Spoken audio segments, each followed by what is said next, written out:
In this session, we'll be modifying the element in the list.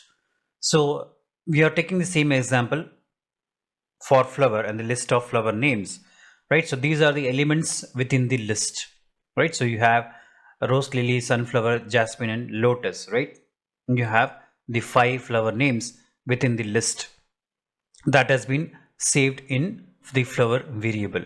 So I will be printing the flower and these are the variables. Now I will be modifying the variables.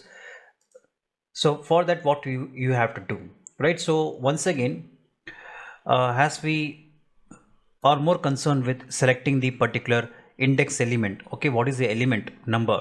In this case, you have 0 is the element number and 1 is the element number for lily, 2 for sunflower, 3 for jasmine, and 4 for lotus. So in this case, I'll be modifying the list, right? So first you put the square bracket. So I'll be changing the name of the flower rose to tulip, right? So just put 0. This is the element over here where we have to do the modifications, right? So equal to, and within the single quotes I type tulip,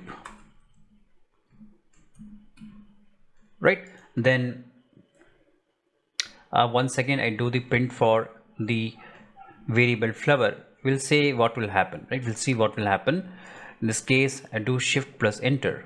So in this case, you find that the variable tulip is the variable rose has been replaced with tulip by changing the index number. So in the particular index number, I'm assigning the flower name tulip and the element has been renamed, or I can say it has been modified from rose to tulip.